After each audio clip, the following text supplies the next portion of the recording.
found this out about the Ravens, and again, it absolutely shocked me. Dan Orlovsky was on today on was it ESPN or just himself? Just him himself, yeah. So Dano had this comment to say about the Ravens, so I think you would be the perfect guy to respond to this. So let's play the clip about Dan talking about where the Ravens are and what they might be lacking, and it's not because of the injuries.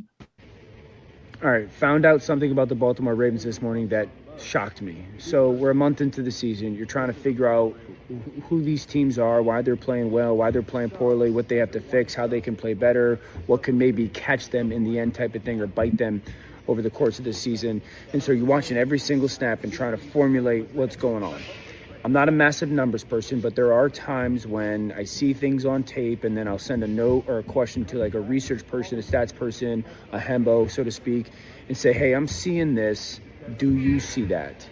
And found this out about the Ravens. And again, it absolutely shocked me. A month into the season, the Baltimore Ravens with Derrick Henry are the 32nd ranked offense in the NFL when it comes to giving the ball to their running back on first or second down, meaning they run the football on first and second down with their running backs the least out of everybody in the NFL, the Ravens. Yet when they do it, they're second in yards per carry at 6. So to kind of just summarize it, the Ravens on first and second down give the ball to their running backs less than anybody in the NFL, yet they're, when they do, the second best offense in doing that. The Baltimore Ravens with Derrick Henry, that shocks me. So the context of what he was getting to and with everyone else is, did the Ravens lose their identity? You know, that's what they're trying to say. Now, I have a hunch here that number 22 is going to be pretty active on Sunday. I just have a feeling. But maybe just your response to hearing something like that, and you guys got to deal with criticism all the time, right? Like it's that's just the nature of it. Your initial thoughts after listening to that bit. You know, I think he's right. And his what he said there, I felt like watching the game, I feel like we've kind of, it kind of struck me this after the game. I was talking to Derek and he said he averaged 2 carries a quarter against the Chiefs.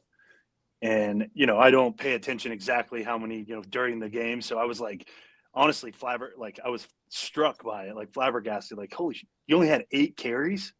Because I felt like he was running the ball pretty well. Yeah. And then we just didn't get the ball. And I think, that's a decision that John and Todd make. And obviously I feel like it's been addressed this week in the media, if I'm not mistaken. John said something about it. And then Todd, I know, spoke on it either yesterday or today. I would imagine that Derrick's going to get the ball more. I think, what he can do with the ball in his hands is something special, and not a lot of guys can do it. I think we, as a team, our identity is physicality and toughness and establishing the run and stopping the run on defense. And, that's like who we are.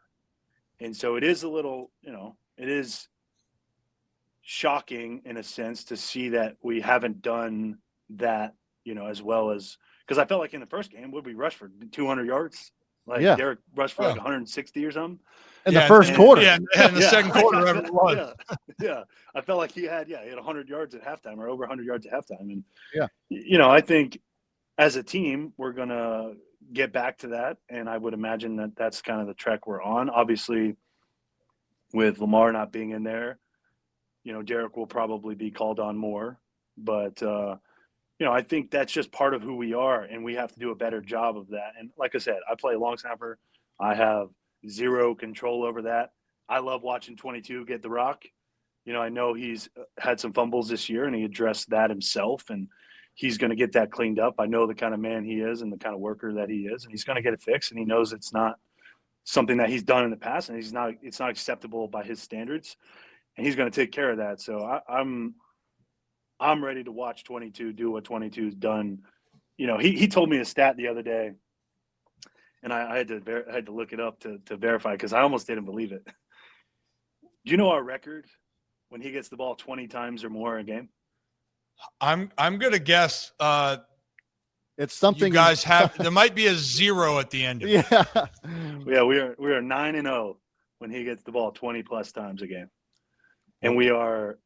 I can't remember the exact. I think we're like 6-8 or 8 and 9, something like that, when he doesn't get 20 carries. And I would imagine he's going to get the ball. He wants the ball. I think the offense wants to give him the ball. I think it's going to be a fun showing for him. So, Nick, with that, do you think that you obviously you can't speak for Todd or anything like that. So, and if you don't want to answer this, that's fine. But I was just thinking, like, do you think that some of that of him not getting the ball as much since that week 1 has been a little bit of anxiety with ball security, or do you think it's just because they're trying to figure out a game plan for each opponent, and that's just what the game plan was, whether it was right or wrong? I mean, I would imagine it was probably the game plan stuff. I think, we didn't run the ball very well against the Browns, against one of the better defensive fronts in the NFL. And they pretty much said that Derrick Henry's not going to beat the Browns. The Ravens, we're going to force Lamar and the wide receivers and the tight ends and the, Justice and other guys to make plays in order to beat us. And I don't know from a schematic standpoint whether the Lions and the Chiefs did the same thing, but I just, I think Todd is a great offensive coordinator. He was great. He's been great for a long time. He's done great since he got here. He's been one of the best in the league. He's a freaking genius when it comes to that. And I have 100% faith in him and getting the calls in. And I think he said today he's got to do a better job. And, I think he will. I mean, he's a great coach, and he knows the talent that he has around him. And he knows kind of the situation that we're going into if Lamar's unable to be out there. So I would venture to say that Derrick's going to play a bigger role. So we'll see what happens.